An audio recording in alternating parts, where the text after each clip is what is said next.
Bonjour, ici Pierre Castonguay. Permettez-moi de poursuivre l'analyse de l'œuvre poétique de Saint-Denis Garneau. Nous sommes encore dans le recueil Regards et jeux dans l'espace, suivi des solitudes. Nous sommes dans la portion Regards et jeux dans l'espace, et nous allons analyser ensemble deux poèmes qui sont extraordinaires dans l'œuvre de Saint-Denis Garneau, puisqu'ils constituent l'archétype de la pensée québécoise, l'archétype de la pensée de dualité chez les Québécois. Alors, vous allez reconnaître dans Deux paysages le code génétique du Québec actuel, dans sa structure politique et de son ambivalence. On reconnaît profondément l'ambivalence des hommes et des femmes du Québec à travers cette section, la section 4 des Regards et jeux dans l'espace de Saint-Denis Garneau, Deux paysages.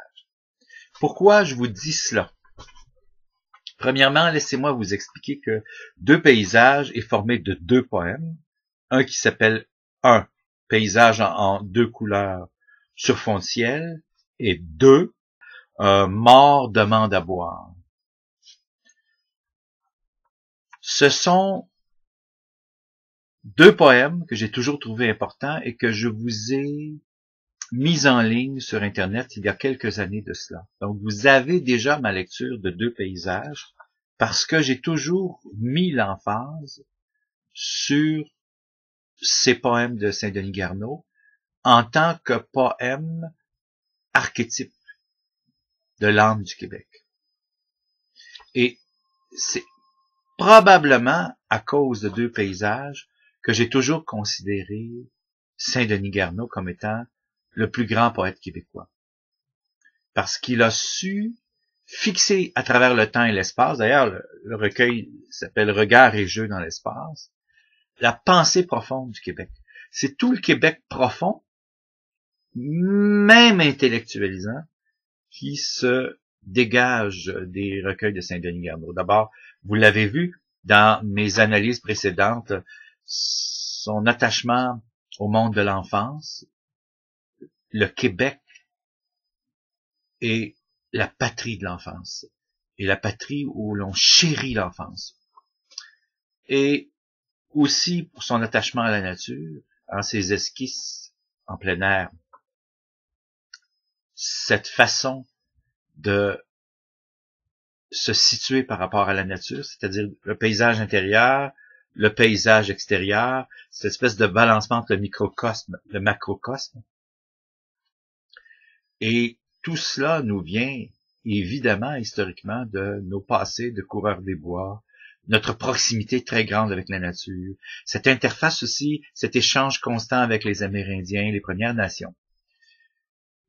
Et là, on arrive à Deux paysages et nous allons tenter de défaire le nœud. Je vous dis tout de suite que ce sont deux poèmes fort touchants.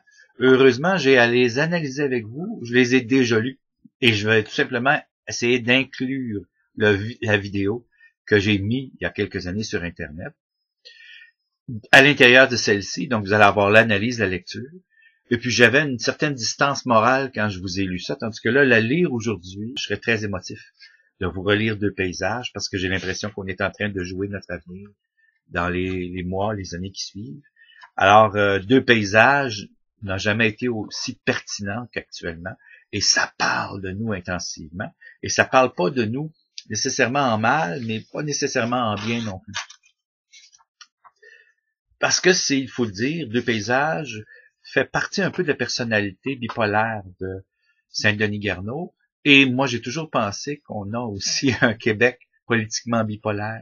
Deux paysages. Alors, le premier paysage de deux couleurs sur fond de ciel. Jamais un poète a pu aussi bien, avec autant de subtilité, décrire d'abord le Québec de l'époque où il vivait, mais tout en étant pratiquement prophétique, décrire le Québec de toujours, puisqu'on est en 2014, donc un siècle après, et puis c'est toujours vrai.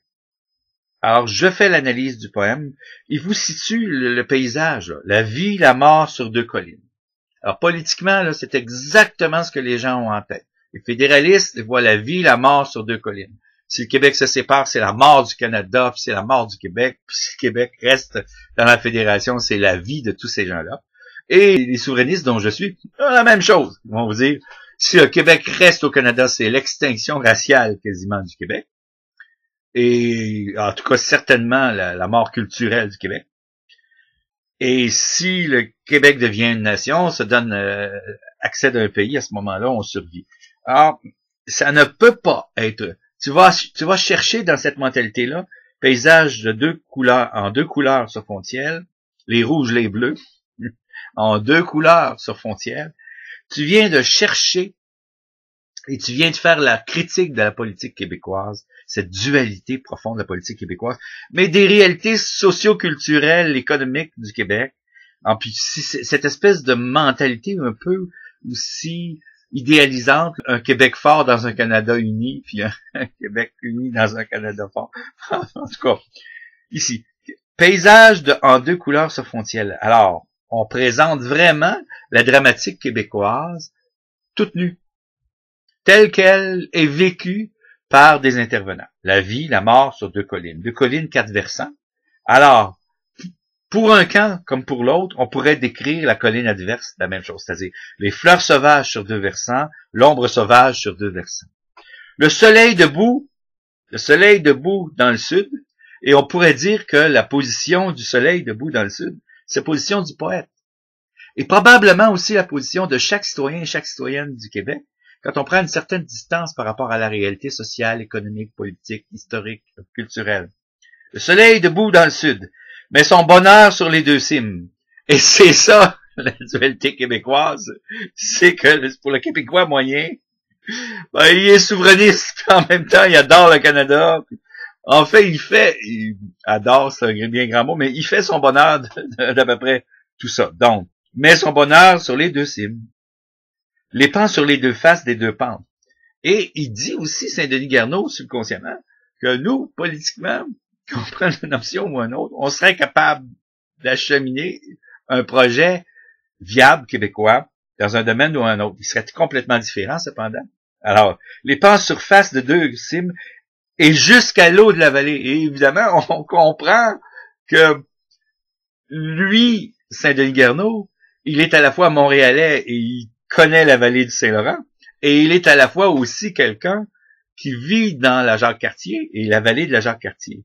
Et la vallée de la Jacques-Cartier apporte le nom du fondateur du pays, et qui est un pays qui est réclamé par les deux peuples des deux collines, c'est-à-dire les Québécois de souche qui sont souverainistes et les néo-québécois et les anglo-québécois, ils sont fédéralistes. Alors là, on peut pas être plus à l'intérieur de la réalité sociale, politique, culturelle du Québec. Quel grand poème!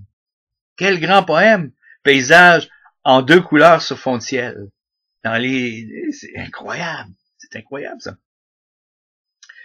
Donc, dans la vallée, le ciel de l'eau. C'est évident que si vous regardez dans l'eau, vous voyez le ciel. Donc, si vous regardez dans l'eau du fleuve, par phénomène de miroir, vous allez voir le ciel québécois. Donc, dans la vallée, le ciel de l'eau. Et c'est évident que si vous mirez dans le fleuve Saint-Laurent, ce que vous allez voir dans le mirage de la vallée, c'est le ciel de l'État, le Parlement de la province, si vous le voulez, ou le Parlement du pays du Québec. Alors, évidemment, vous pouvez pratiquement en voir l'image en regardant dans l'eau du fleuve. Alors, dans la vallée, le ciel de l'eau, au ciel de l'eau, les nénuphars. Les longues tiges vont au profond et le soleil les suit du doigt. Les suit du doigt et ne sent rien. Effectivement. Si on se place vraiment au milieu, on se met à la place du soleil, on se met à la place du poète à ce moment-là, on est là. On est témoin de la réalité québécoise et on sait que les tiges vont au profond. D'autant venant des berges des deux collines.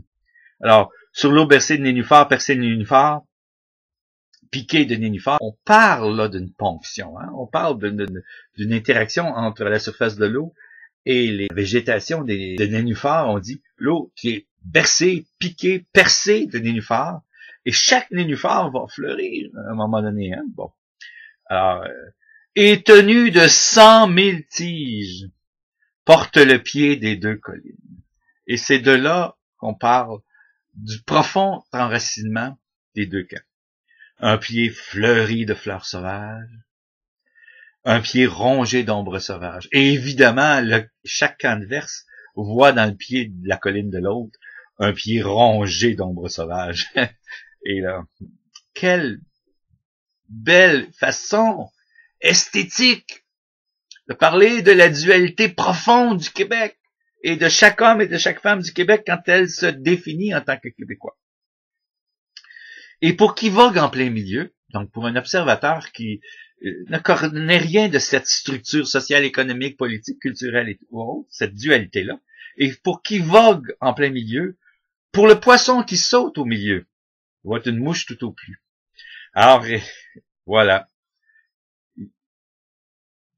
Hector Saint-Denis Garneau nous parle vraiment de nous.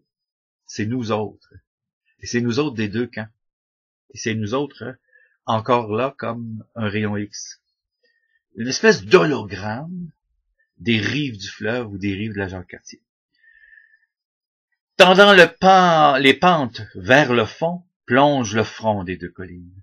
Un de fleurs fraîches dans la lumière, 20 ans de fleurs sur fond de ciel. Et là, c'est le poète, évidemment, qui parle aussi de sa vie, parce que c'est un jeune homme dans la vingtaine. Alors, 20 ans de fleurs sur fond de ciel. Et que c'est donc beau. Et ça parle de la beauté de nos jeunes filles, de nos jeunes hommes du Québec. 20 ans de fleurs sur fond de ciel. Et il parle aussi de sa dualité, c'est-à-dire de cette espèce de passage qu'il a, lui, vers des moments de découragement, il tangue à travers ça, et des moments d'encouragement, cette espèce de dualité de sa problématique de santé mentale. Alors il dit, un de fleurs fraîches dans la lumière, 20 ans de fleurs sur fond de ciel, un sans couleur ni de visage, mais tout mangé d'ombres sauvages, tout composé d'absence noire, un trou d'oubli, ciel calme autour. Et je vous rappelle qu'un trou d'oubli, ciel calme autour, ça définit très bien une fosse dans un cimetière. Il parle profondément de cette dualité. Eros, Thanatos, vie et mort à l'intérieur de lui-même, moment de découragement suprême, de sensation d'appel vers la mort et moment d'encouragement. Alors, il constate que ces deux paysages, ces deux collines sur fond de ciel, sont à l'intérieur de son âme. Et moi, je suis forcé de constater avec vous qu'ils sont à l'intérieur de l'âme de plusieurs Québécois et Québécoises et sont à l'intérieur de la dualité, de l'ambivalence profonde du Québec. Saint-Denis Garneau, à mon avis, c'est le plus grand poète québécois. Ça devrait être le poète étendard du Québec. Encore plus qu'Émile Nelligan, traditionnellement, ou d'autres poètes. Parce qu'il décrit l'âme profonde des Québécois et des Québécoises. Il nous situe. Et là, si on va dans le deuxième poème, qui est cette espèce de pulsion de mort aux heures vespérales, un peu comme les personnes qui souffrent de Alzheimer vont avoir aux heures vespérales une tendance à être plus fébrile. Vous le savez, si vous allez dans un centre d'accueil pour personnes âgées, en gérontologie, où il y a des personnes qui sont très fébriles aux heures vespérales, là, quand le soleil commence à décliner, il y a cette espèce de pulsion d'angoisse, puis elles sont beaucoup plus inquiètes, les personnes. Et souvent, le Québec souffre d'Alzheimer, oublie son histoire, et n'apprend pas beaucoup des erreurs de son histoire, d'ailleurs. Mais on a ici, là, quelque chose de fondamental. Alors, on a un mort qui demande à boire. Et là encore, les gens des deux collines pourraient vous dire la même chose. Ils pourraient se dire que le désir des porte-étendards de chaque camp, c'est-à-dire les camps fédéralistes et le camp souverainiste, c'est un mort qui demande à boire. Parce que les fédéralistes vont vous dire que la cause souverainiste est bel et bien morte au Québec. Et que ce que le Parti québécois ou d'autres partis souverainistes demandent, c'est au nom d'un mort qui demande à boire. Et les souverainistes dont je suis vont vous dire que les fédéralistes sont bel et bien morts et que cette cause d'un Canada qui serait juste et équitable pour le Québec, c'est la cause d'un mort qui demande à boire. Et un mort qui demande à boire, c'est quelque chose de difficilement tangible, hein, parce que c'est vaporeux, et pourtant le mort a beaucoup d'exigences. On n'a qu'à regarder structurellement, hein, les libéraux, par exemple, ont fait ressusciter leur mort. Ils ont pris Pierre Elliott Trudeau, puis là, ils ont Pierre Elliott Trudeau version 2 en Justin Trudeau, et là, on fait tout un battage publicitaire parce qu'on espère aller se le chercher. Alors, c'est un mort qui demande à boire.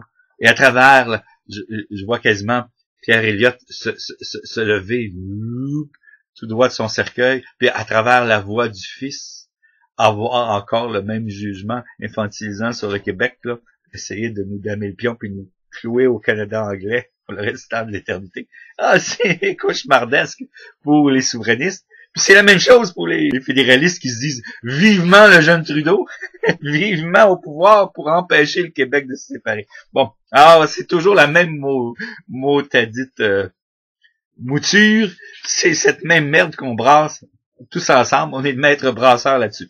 Bon, un mort demande à boire, et là, les deux camps, et le poète, lui, parlant de son paysage intérieur et sa vie personnelle, dit, et il le constate, le puits n'a pas tant d'eau qu'on le croirait. C'est ça la problématique du Québec. Les ressources ne sont pas infinies. L'appui canadien n'est absolument pas là. Et au niveau de la démographie, on perd la bataille de la démographie de plus en plus. Alors le puits n'a pas tant d'eau qu'on le croirait. C'est pas infini cette histoire-là. S'il n'y a pas de décision dans un camp comme dans l'autre, à un moment donné, on va recevoir la réponse de La Fontaine, celle du poème. Et La Fontaine dit, mon onde n'est pas pour lui. Alors, à un moment donné, on risque de mourir de soif dans un camp comme dans l'autre. Or, voilà, et c'est là où ça décrit tellement bien à ce moment-là les camps politiques, le lobbying, les pour et les contre.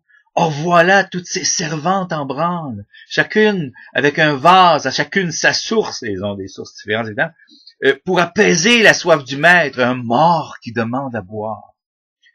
Et il parle évidemment aussi de cette angoisse prégnante qui le saisit la nuit, de ces nuits d'insomnie à lui, c'est Denis Garneau. Entre ces pulsions de mort et de vie. Vous savez, on n'a jamais su si c'est vraiment noyé ou si c'est suicidé. C'est quelqu'un qui était assez dépressif. Alors là, dans le restant du poème, il décrit tous les efforts que les servantes du mort font pour essayer d'apaiser sa soif.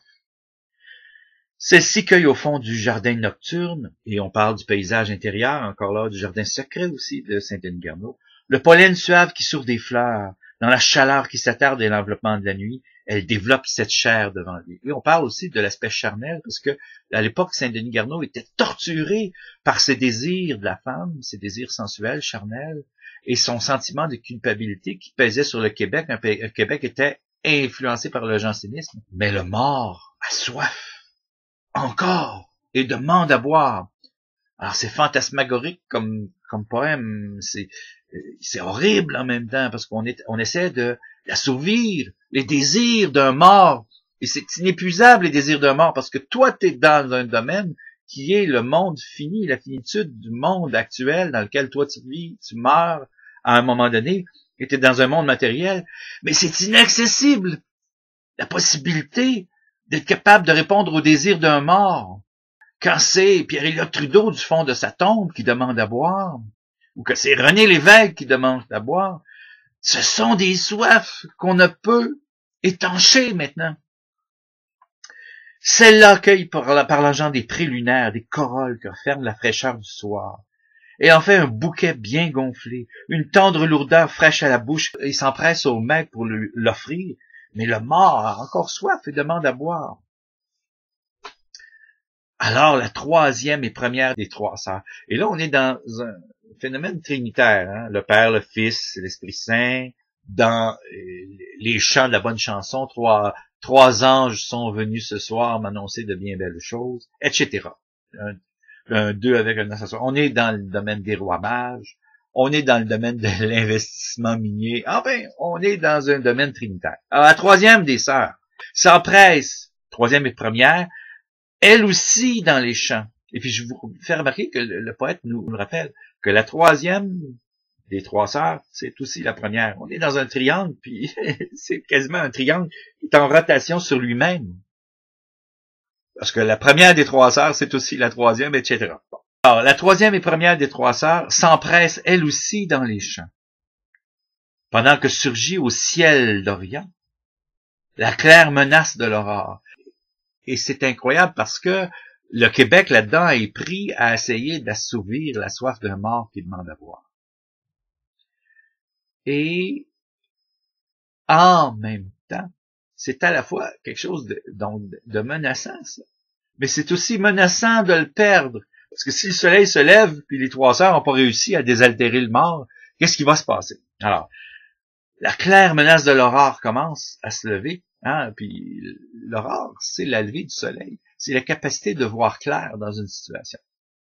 Elle ramasse au filet de son tablier d'or les gouttes lumineuses de la rosée matinale. Elle emplit une coupe et l'offre au maître. On se dit, mon Dieu, maintenant qu'on a une coupe de rosée, on va certainement être capable de désaltérer le mort qui demande à boire.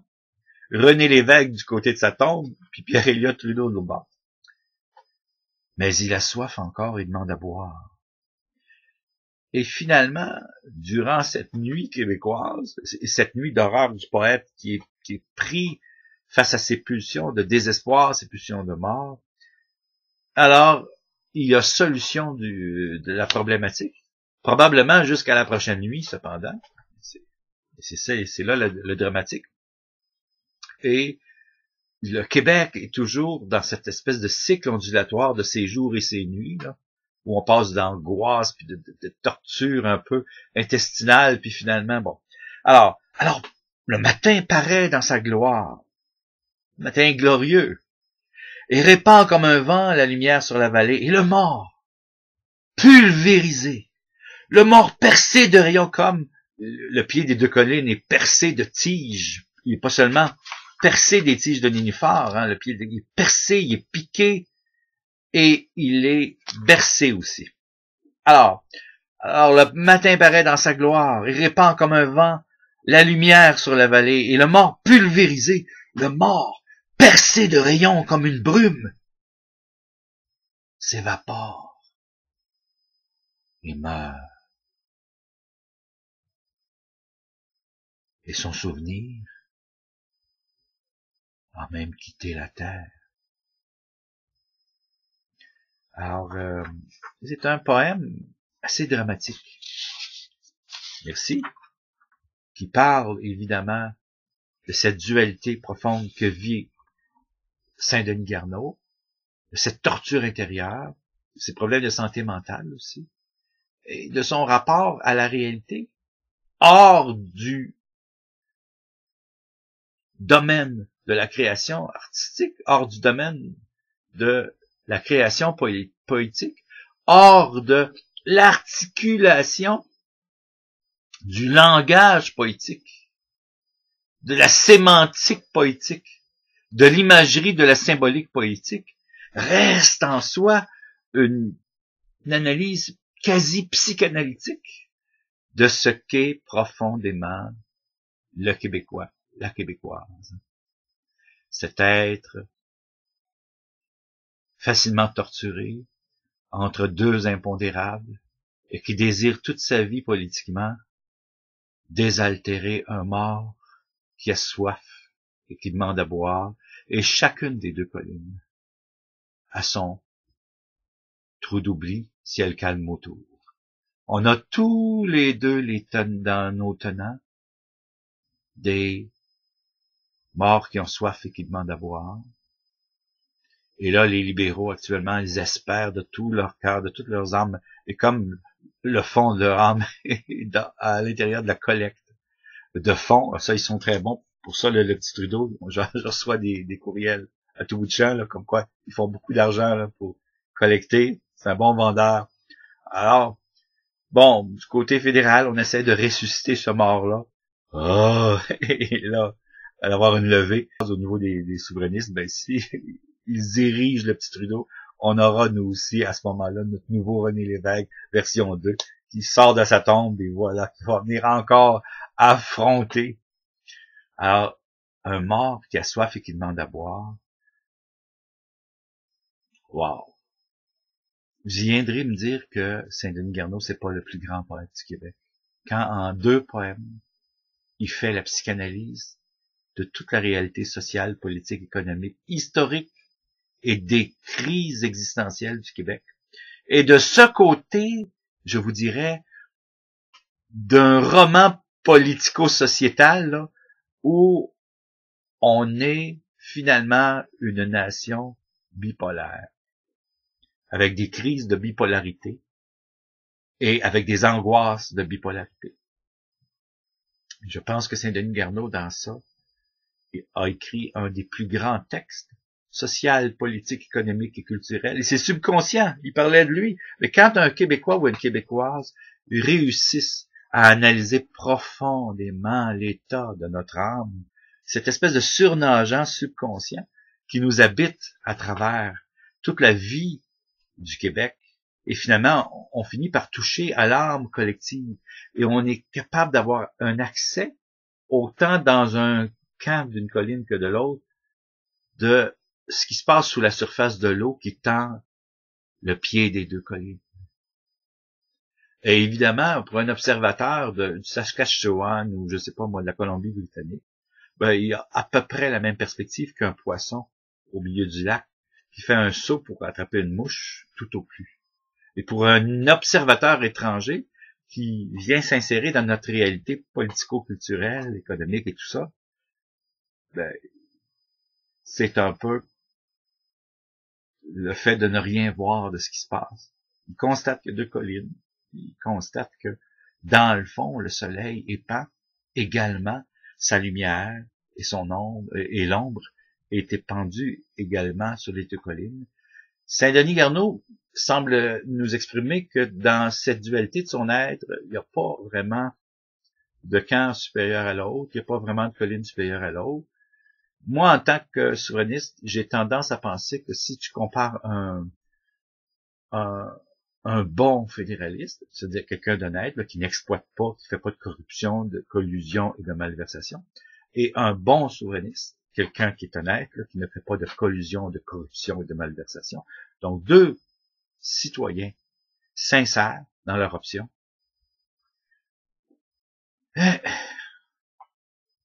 sont victimes, chacun de leur part, d'un mort qui a soif, qui demande à boire. Espérons que cette bipolarité québécoise, de cette ambivalence québécoise va se résoudre avant la levée de l'aube. Parce qu'à un moment donné, il sera peut-être trop tard. Peut-être que le mort pulvérisé, percé de rayons, s'évapore et que son souvenir va quitter définitivement la Terre. Et qu'est-ce qu'on sera, nous, sur un plan national? Qu'est-ce qu'on sera? Est-ce qu'on sera, à ce moment-là, complètement assimilé et on sera des Canadiens? Ou est-ce que l'inverse est vrai? On sera à ce moment-là une nation, la nation du Québec, dans une mosaïque pan-canadienne.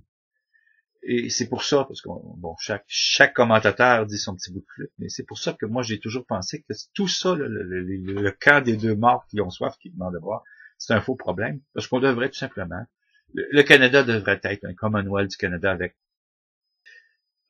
plein de petites nations, sont l'Ontario, par exemple, qui devrait être l'État de l'Ontario. On est en Amérique du Nord, avoir à peu près le même genre de modèle que les États-Unis, c'est-à-dire que chaque territoire est un État, mais beaucoup plus près maintenant, parce qu'on est dans les années 2000, de ce qu'est la réalité de l'Europe.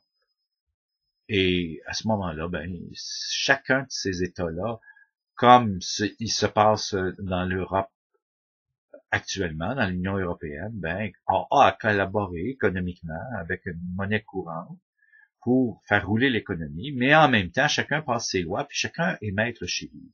Et je pense que c'est ça la solution. La solution n'est pas dans le camp de chacun des morts qui demande à boire. La solution est beaucoup plus simple que ça.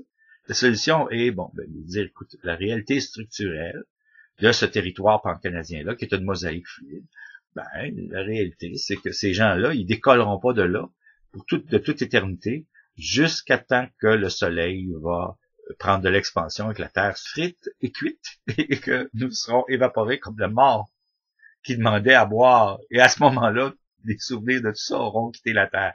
Mais la solution au problème du Québec dans le Canada et du Canada avec le Québec, c'est tout simplement un manque d'imagination et d'honnêteté de certains politiciens qui, je pense qu'il y a une mauvaise volonté du côté fédéral, parce qu'ils veulent que voir une structure fédérative du Canada, ce qui est complètement fou. Ils devraient voir une union comme l'union économique de l'Europe. Puis on viendrait régler le problème, tiens, comme ça, si tout le monde se met ensemble, et on dit, what does Québécois, ils veulent être une nation, ils veulent être un État. Bon, ouais, l'État du Québec, on va transiger, puis quoi, là, vous autres, la Colombie-Britannique aussi, vous rêvez d'être un État? L'État de la Colombie-Britannique. On va faire une union, comme l'Union européenne. Et le Canada n'est pas dissous, détruit. Et le Québec, ben, il garde ses caractéristiques, il est capable de passer ses lois, protéger sa culture, sa langue, son histoire, etc., son économie. Et chacun sort gagnant de ça. Donc, c'est un faux problème.